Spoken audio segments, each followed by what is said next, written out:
Hi guys, how are you. तो guys आज हम अपनी वीडियो में डिस्कशन करेंगे विश्लेषण विधि के बारे में कि विश्लेषण विधि किसको कहा जाता है। गाइस आप प्रीवियस ईयर के पेपर उठा के देख सकते हो, सबसे ज़्यादा विश्लेषण विधि में से ही पूछा जाता है। मतलब इसमें से सबसे ज़्यादा क्वेश्चन आते हैं, तो इसीलिए आज हम इसके बारे में डिस्कशन करेंगे। गाइस मैं आपको बहुत सिंपल वे में बताऊंगी कि विश्लेषण विधि क्या होती है और एक एग्जाम्पल के थ्रू भी समझाऊंगी ताकि जल्दी समझ आ जाए। तो चलिए गाइस स्टार्ट करते हैं विश्लेषण विधि। इस विधि के जनक हेनरी एडवर्ड आर्मस्ट्रॉन्ग है। आपको पूरा नाम याद रखने की ज़रूरत नहीं है, आप सिर्फ आर्मस्ट्रॉन्ग याद रख सकते हो, उसी से आपके याद हो जाएगा। लेकिन आपको याद जरूर रखना है, कई बार क्वेश्चन किया जाता है कि विश्लेषण विधि के जनक कौन है, तो आपको पता होना चाहिए कि कौन है।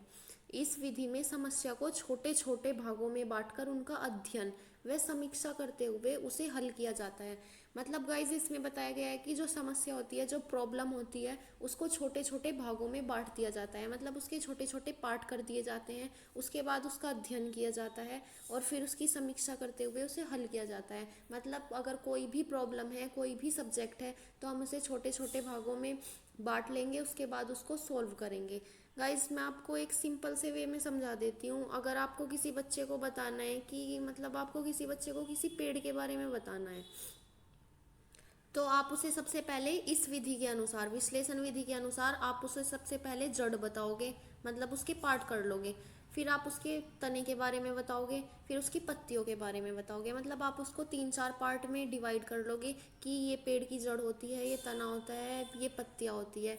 मतलब पूरा आप जब समझाओगे पहले उसके पार्ट करोगे, फिर पूरा पेड़ के बारे में आप बच्चे को बताओगे। तो गाइस इसमें यही कहा गया है कि पहले समस्या को छोटे छोटे भागों में बांटा जाता है, उसके बाद उसका अध्ययन किया जाता है। तो गाइस यही विश्लेषण विधि थी।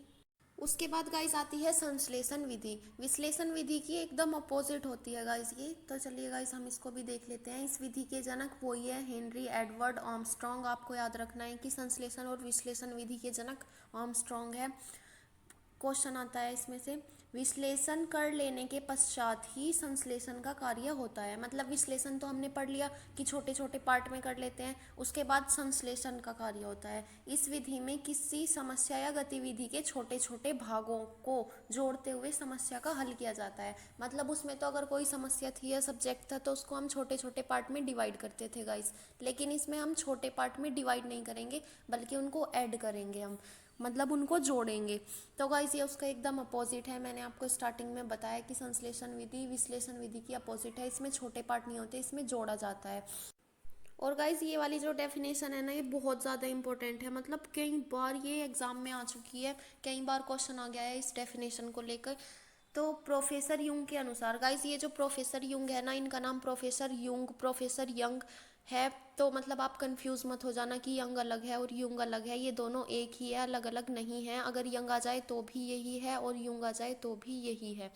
गाइस इनके अनुसार संश्लेषण विधि द्वारा सूखी घास से तिनका निकाला जा सकता है, परंतु विश्लेषण विधि में स्वयं तिनका घास से बाहर निकलना चाहता है। गाइस ये डेफिनेशन आपको याद रखनी है, क्योंकि कई बार मैंने आपको बताया कि ये पेपर में आ गया है क्वेश्चन, तो आपको ये याद रखनी है। और ये प्रोफेसर युंग ने दी है। तो गाइस आज की वीडियो में बस इतना ही। वीडियो छोटी है लेकिन इम्पोर्टेंट है।